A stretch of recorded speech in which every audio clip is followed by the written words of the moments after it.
Le aprecio mucho que esté aquí. Es Fernando Niño, economista de la Universidad de Colombia, es exdirector de la Universidad, de la Unidad de Información Financiera de Colombia. Está aquí, es un especialista en lavado de dinero, pero no solo en lavado, en temas de prevención de lavado de dinero y financiamiento del terrorismo. Ojo, esta mañana tuviste una... Buenas tardes, Fernando, muchas gracias por venir. Joaquín, para mí es un placer estar a tu lado. No, hombre. Estaba hace muchos años y sí, es un honor tenerte a mi lado. No, para nosotros te lo aprecio mucho, Fernando, porque vienes de la UNAM, ¿no? De la universidad. Sí, justamente vengo invitado por la UNAM a dar una conferencia en su facultad de Derecho. Sí. Tengo grandes amigos ahí como Raúl Contreras, su director, y unos maestros eméritos y gente muy querida. No podía faltar a esa invitación que me han cursado. El tema del lavado. Sí, fundamentalmente es una conferencia sobre lo que es el lavado de dinero y la prevención del lavado de dinero a nivel global y una visión internacional del tema. El lavado de dinero es hoy una realidad inevitable, ¿no? Bueno, una realidad que ahí está. Sí, el lavado de dinero, digamos que lo primero que habría que decir es qué es lavado de dinero. El lavado de dinero es darle apariencia de legalidad a unos recursos obtenidos de manera ilegal. Que no tienen que ser necesariamente del narcotráfico, como a veces se cree. Correcto, es un concepto que hay que desnarcotizar. Y es un concepto que en Colombia, en mi país, por lo menos en el artículo 323 del Código Penal, que se asimila al 400 bis del Código Penal mexicano, el nuestro dice que todo aquel que administre, custodie, transforme, transporte, etcétera, recursos obtenidos de delitos tales como tráfico de migrantes, trata de personas con fines de explotación sexual, laboral, tráfico de armas, extorsión, secuestro, narcotráfico, delitos contra el sistema financiero, delitos contra la administración pública, etcétera, el contrabando, en fin, son delitos fuente de lavado de dinero. Entonces, desde esa óptica, digamos que todo lo que se pueda obtener de manera ilegal, los lavadores o los delincuentes, su objetivo es darle toda la apariencia de ilegalidad y hacer permitir que ojalá se pierda el rastro de todas las operaciones para no dejar trazabilidad o evidencia, pero nunca dejará de ser ilegal cualquier bien o recurso obtenido de Ahora, como me decía hace un momento, el lavador de dinero lo que busca es darle la facha de legalidad. Correcto. Y por eso recurre notarios, bancos, circuitos financieros. Claro, digamos que los lavadores lo que buscan en esencia son actividades económicas donde haya un nivel de informalidad alto y donde haya bajos controles, donde haya un alto manejo de dineros, de recursos en efectivo. Y pues esa es su finalidad, buscar actividades. Hoy, digamos que a nivel internacional existe un organismo que es el GAFI, el Grupo de Acción Financiera Internacional, y él dicta normas o estándares de obligatorio cumplimiento para los países.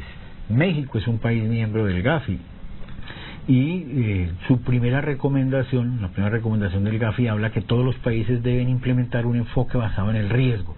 Entonces, en esencia, hoy lo que debemos estar es trabajando permanentemente para evitar riesgos que nos puedan ocasionar daños reputacionales, de contagio, legales, y todas las actividades económicas tienen riesgos inherentes.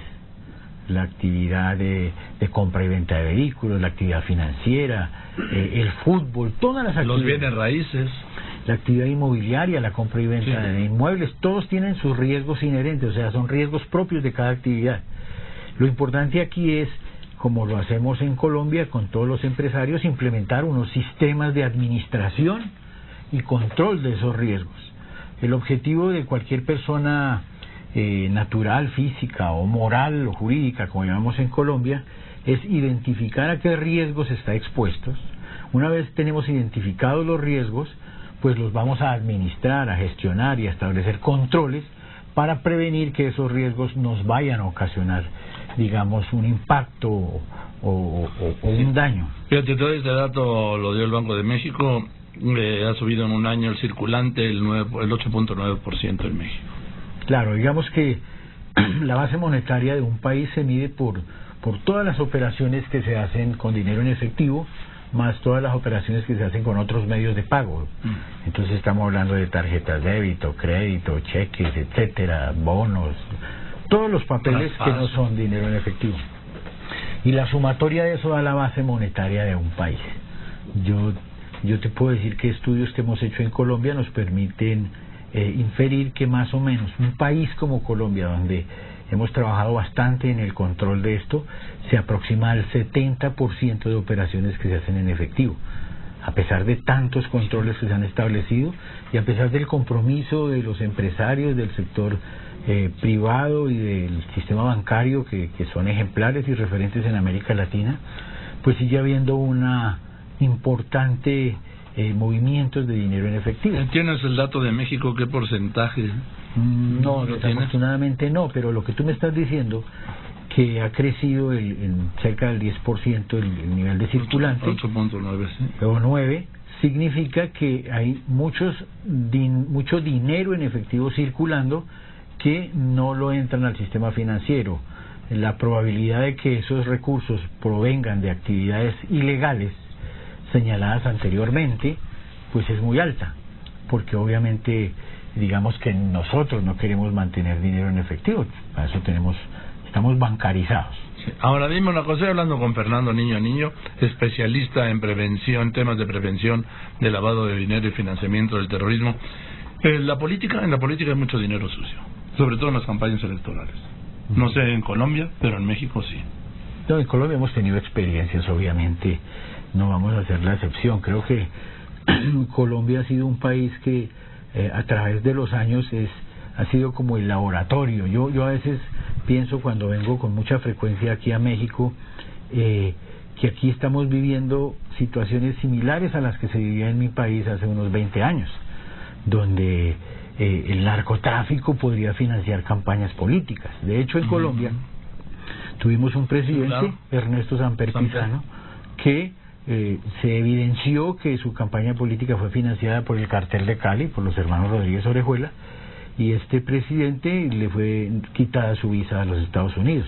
Sí. Su tema de gobernabilidad fue muy complicado, porque se la pasó su cuatrenio como presidente defendiéndose, etcétera, y fue un desgaste, y el país justamente, digamos, que no avanzó, sino se paralizó por estar dedicado a estos temas. Fue un desgaste para él. Aquí se podría presentar un caso, no es dinero de narcotráfico, lo aclaro, con el candidato del PAN, Ricardo Anaya, si ganara la presidencia de la República el 1 de julio, con el tema de esta averiguación abierta en la Procuraduría General de la República sobre el lavado de dinero.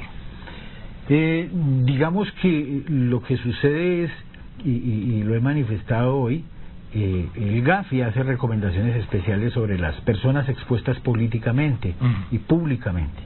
Tú, por ejemplo, eres un personaje expuesto públicamente, todo el mundo te conoce, y tú tienes que tener especial cuidado cuando estableces vínculos comerciales, laborales, etcétera. Tienes que conocer muy bien con quién te estás involucrando. En este sentido, pues esta persona, lo único que yo creo que lo más prudente y lo más sano y saludable, no solo para él sino para el país, es que de manera pronta todas las personas que se encuentran relacionadas, mencionadas, vinculadas a toda esta operación, pues se presentaran a las autoridades correspondientes para aclarar el caso y quitarle ese peso de encima a él, de ese daño reputacional o de contagio en el que al parecer puede estar involucrado. Porque eso te lo plantearon hoy por lo menos 2 veces, ¿no? En la universidad. Sí, en la universidad los estudiantes me preguntaron eso y otras personas. ¿Y tú qué dijiste? Digo, aparte de esto, yo coincido en que, pues si me acusan, pues me presento a declarar, ¿no? Correcto. Mira, yo Joaquín, el concepto que doy es sacado totalmente del contexto político, porque lo que menos pretendo yo en un país que amo tanto como México es que me vayan a señalar de que yo estoy tomando partido, etcétera.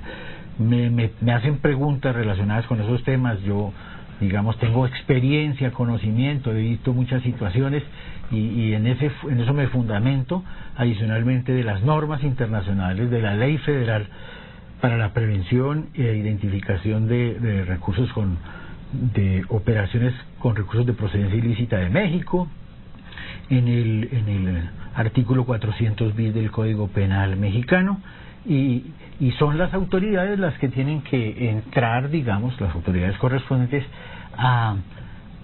de manera pronta, digamos, a la brevedad posible, para evitar tanto ruido y tanta situación que se ha generado, a aclarar el tema. Por eso digo, hay dos situaciones que yo pienso que pueden ser los pasos a seguir: o que se presenten todas esas personas voluntariamente, o que las autoridades correspondientes los llamen a declarar. Hay también unos temas absolutamente inusuales, hablando de esa operación.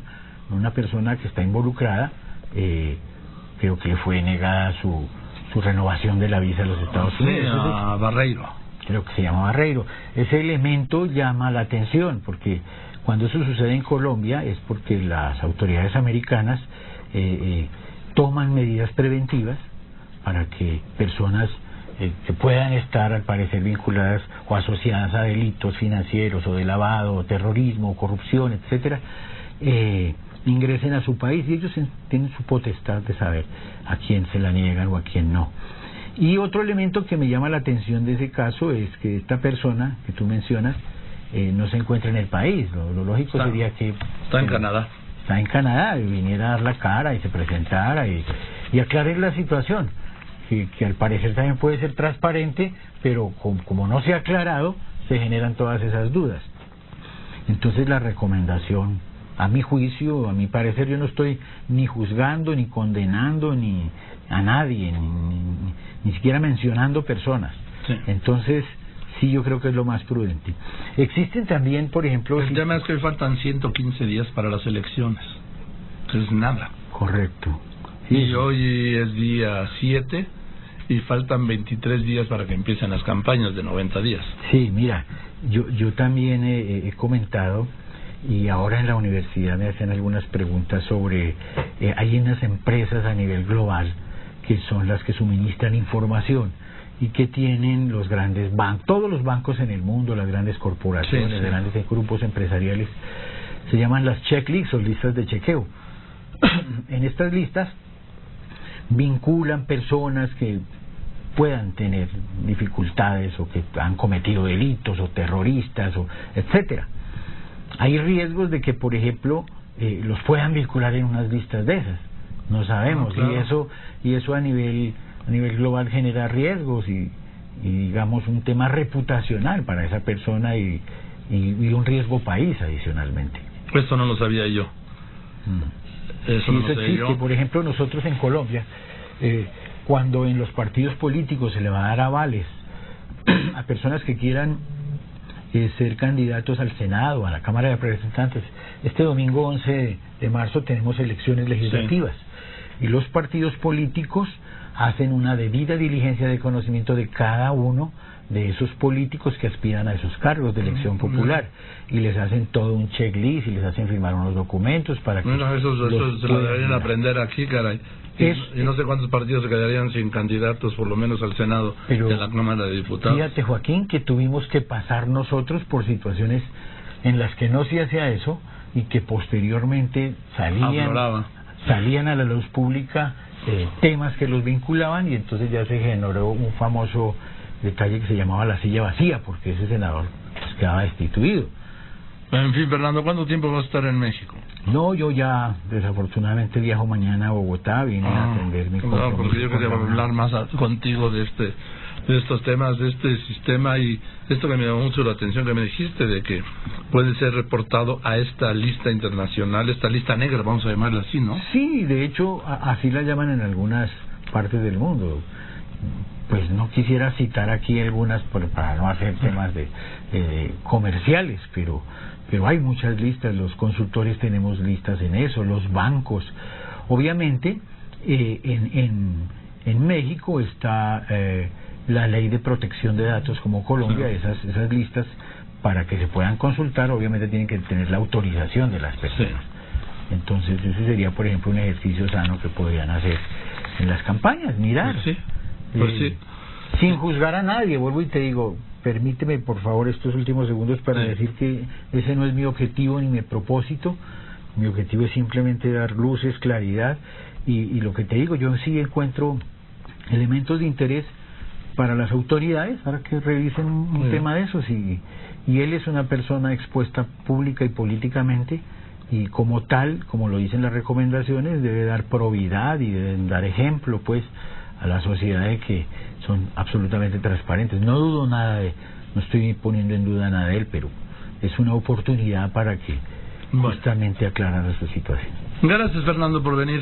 Joaquín, el placer mío. Estás muy bien, me da mucho gusto verte. Gracias. Fernando Niño, economista de la Universidad de Colombia, especialista en temas de prevención de lavado de dinero y financiamiento del terrorismo.